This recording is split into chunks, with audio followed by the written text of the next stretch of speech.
Assalamualaikum warahmatullahi wabarakatuh. Baik ya, jadi video ini adalah video yang menggambarkan soal yang harus kalian kerjakan nanti saat ujian ya.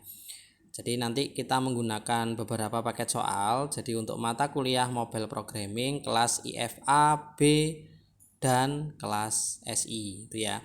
Khusus kelas SI nanti soal ini digabung dengan soal Kapita Selekta. Jadi konsepnya agak sedikit beda.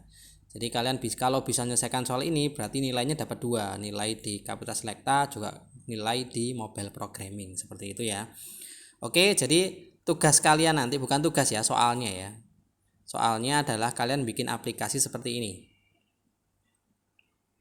Nih ya, contoh ini. Jadi untuk kelas IFA menggunakan paket 3 dan paket 4. Paket 3 untuk NIM genap dan paket 4 untuk NIM ganjil gitu ya. Jadi jangan salah, yang digunakan untuk UAS Mobile Programming kelas IFA adalah paket 3 dan 4. 3 untuk NIM genap dan 4 untuk NIM ganjil seperti itu ya. Soalnya bagaimana? Nah, ini kita buka untuk paket 3 seperti ini. Jadi nanti kalian akan mendapatkan soal ini untuk paket 3. Jadi menampilkan informasi jumlah negara, jumlah kota, kepadatan penduduk dan daftar negara dari masing-masing wilayah regional. Informasi ini harus otomatis sehingga jika data diubah maka informasi juga berubah. Layout data disusun menggunakan komponen akordion ya. Dan jika ditekan akan memunculkan daftar negara yang ada pada wilayah regional yang kita pilih tadi. Jadi untuk rumus kepadatan penduduknya adalah jumlah populasi dibagi jumlah luas area gitu ya. Seperti ini contohnya. Nah, ini datanya saya siapkan nanti. Database-nya saya siapkan, database MySQL, nanti kalian atur nanti tampilnya seperti ini ya. Dan ini harus otomatis, bukan manual ya.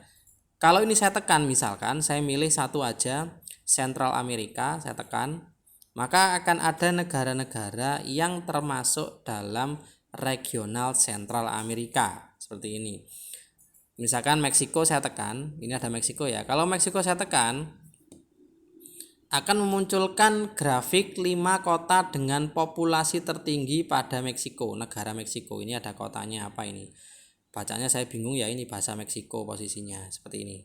Coba yang lain ya, misal saya pingin yang di Southeast Asia, Asia Tenggara ini ya, saya tekan. Nah, ini milih seperti ini. Saya milih Indonesia misalkan. Maka 5 kota terbesarnya adalah ini, Jakarta, Surabaya, Bandung, Medan, Palembang ya. Dan grafiknya berupa grafik area seperti ini ya. Nah, ini contohnya. Jadi nanti yang kalian kerjakan untuk kelas IFA NIM genap adalah paket 3 seperti ini. Nanti bisa dibaca soalnya di video ini nanti ada. Nah, ini ya. Oke, berikutnya saya bahas paket 4 untuk IFA NIM ganjil gitu ya. Nah, ini. Jadi di sini soalnya adalah tampilkan informasi jumlah negara, jumlah kota, kepadatan penduduk dan daftar negara dari masing-masing benua ya. Jadi kalau tadi adalah regional, ini benua. Jadi digrupkan berdasarkan benua kalau yang soal yang ini ya. Selebihnya sama. Jadi informasinya harus otomatis, layoutnya juga pakai akordion ya. Kali ini cuman bedanya ini benua, kalau tadi regional. Contoh Asia ini ya, saya tekan. Nah, maka akan ada negara-negara yang masuk kategori di benua Asia. Contoh ini Indonesia misalkan. Ini memunculkan grafik 5 kota dengan populasi terendah pada negara Indonesia. Kalau tadi kan 5 tertinggi ya, tapi kalau ini 5 terendah. Nah, ini contohnya Banyuwangi, Tanjung Pinang, Sawangan dan lain-lain. Jadi konsep soalnya hampir sama, bedanya kalau yang paket 3 adalah regional, yang ini benua, dan yang difokuskan adalah kayak tadi ya. Nah, ini banyak, saya kecilkan, saya coba yang lain misalkan. Afrika, saya ambil Kongo misal. Nah, hanya ada 2 kota ya, nggak selalu 5, ini hanya ada 2. Seperti itu. Oke ya, untuk paket 3 dan 4 seperti itu. Kalau belum jelas nanti bisa lihat soal di sini, soal bagian ini ya, atau nanti bisa tanya saya gitu ya. Oke, untuk IFA ya, paket 3 dan 4. Sekarang untuk IFB itu menggunakan paket 5 dan paket 6 ya. 5 untuk NIM IFB ya, ini IFB paket 5 untuk NIM ganjil, sedangkan 6 untuk NIM genap. Seperti ini contohnya yang 5 ya. Yang 5, tampilkan informasi jumlah bahasa resmi, jumlah bahasa tidak resmi, perbandingan bahasa resmi dan tidak resmi, serta negara dengan bahasa resmi terbanyak dari masing-masing benua. Datanya harus otomatis ya, seperti itu. Jika salah satu data ditekan, maka akan memunculkan 7 kota dalam negara dengan bahasa resmi terbesar yang memiliki populasi terbesar dalam bentuk grafik batang. Seperti ini contohnya ya hasilnya nanti. Dan ini harus otomatis, nggak boleh manual ya, kayak gini. Misalkan saya milih Eropa. Nah, grafik 7 kota dengan populasi tertinggi pada negara Swiss. Nah, negara Swiss karena yang tadi ya masuk kategori negara Swiss di Eropa. South America misalkan saya tekan. Nah, ini sama 7 kota dengan populasi tertinggi pada negara Peru. Nah, ini. Seperti ini nanti bisa difokuskan untuk soalnya seperti ini. Ini contoh hasilnya. Ya, Asia ini misalkan Singapura ini ya. 7 kota dengan populasi tertinggi pada negara Singapura. Oke, ini nanti bisa fokus di soal ini ya. Ini untuk IFB NIM ganjil. Sekarang untuk IFB NIM genap paket 6 ya. Konsepnya sama, hanya berbeda pada regional. Kalau yang paket 5 adalah benua, sekarang regional ya ini. Jadi misalkan regional. Southeast Asia misalkan. Nah, ini Southeast Asia. Nah, grafiknya juga grafik pie, lingkaran ya, seperti ini. 3 kota dengan populasi terendah pada negara Filipina. Kenapa negara Filipina? Karena masuk kategori ini negara Filipina kan ini tadi. Saya bacakan ya untuk paket 6 soalnya. Tampilkan informasi jumlah bahasa resmi, jumlah bahasa tidak resmi, perbandingan bahasa resmi dan tidak resmi, serta negara dengan bahasa tidak resmi terbanyak dari masing-masing wilayah regional. Jadi informasi ini harus otomatis sehingga jika data diubah maka informasi juga berubah. Jika salah satu data ditekan maka akan memunculkan 3 kota dalam negara dengan bahasa tidak resmi terbesar yang memiliki populasi terendah dalam bentuk grafik lingkaran atau pie. Kayak gitu ya. Datanya seperti ini nanti. Silakan susun datanya seperti apa. Harus ngolah data dari database. Database saya sediakan tadi seperti yang saya bilang. Oke ya. Kemudian untuk SI ya, untuk SI. Oke, untuk SI memang kasusnya beda karena soalnya saya gabung antara mata kuliah mobile programming dan Kapita Selecta. Jadi apa yang dikerjakan seperti ini. Jadi kalian mengerjakan sistem login ya di HP tetapi tidak menggunakan password. Pengganti password adalah OTP. Jadi nanti OTP akan dikirim melalui WhatsApp. Jadi kalian login, masukkan nomor telepon aja dengan catatan nomor telepon itu sudah terdaftar di database. Kalian nanti bikin sendiri ya database-nya ya. Terserah modelnya gimana, tapi sistem OTP. Seperti ini contohnya. Paket 8 ya yang digunakan. Nah, ini tadi saya udah login, jadi ini saya logout dulu ya. Oke.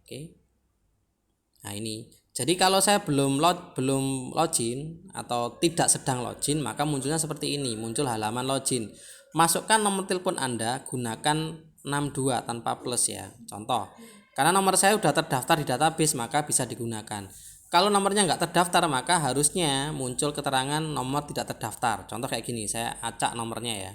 Kirim OTP gagal. Nomor telepon tidak terdaftar. Nah, seperti ini. Kalau yang terdaftar contoh seperti ini nomor telepon saya ya, yang sudah saya daftarkan. Jadi nomornya harus dimasukkan dulu ke database. Skenario-nya terserah bagaimana, yang penting loginnya pakai OTP seperti ini.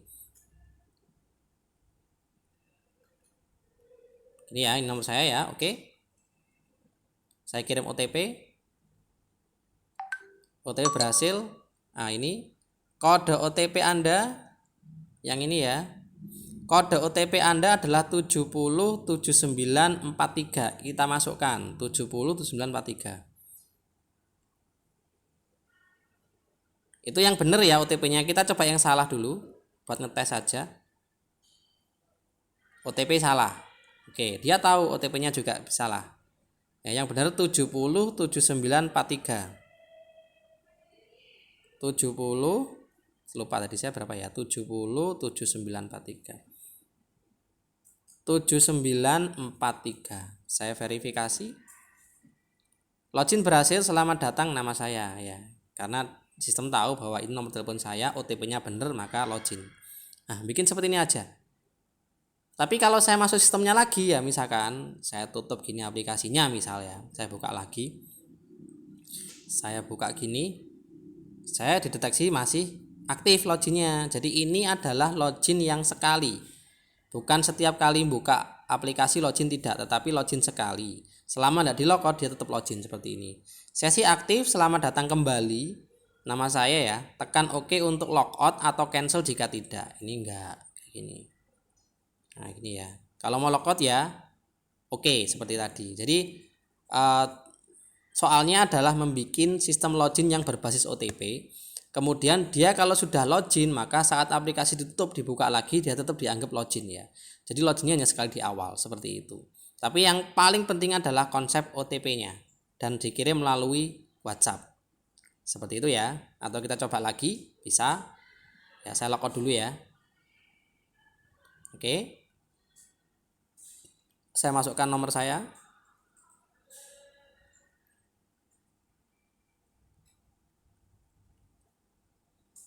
Kirim OTP. Masuk lagi OTP-nya yang kedua. Ganti ya OTP-nya 911082. 911082. 911082. Verifikasi, login berhasil. Oke, seperti itu ya. Jadi ini sistem yang tanpa menggunakan password tetapi menggunakan OTP.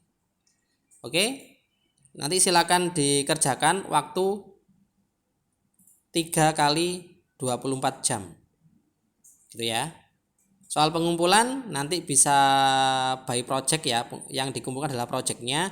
Nanti diupload di Google Drive masing-masing. Kemudian buat link sharingnya full ya di form pengumpulan jawaban UAS di e-learning seperti itu. Nanti saya siapkan, jadi waktunya 3 kali 24 jam. Tidak boleh telat, harus pas. Ini by system semua. Telat 1 detik ya berarti udah tidak bisa ngumpulin. Seperti itu ya. Oke, selamat mengerjakan. Terima kasih. Wassalamualaikum warahmatullahi wabarakatuh.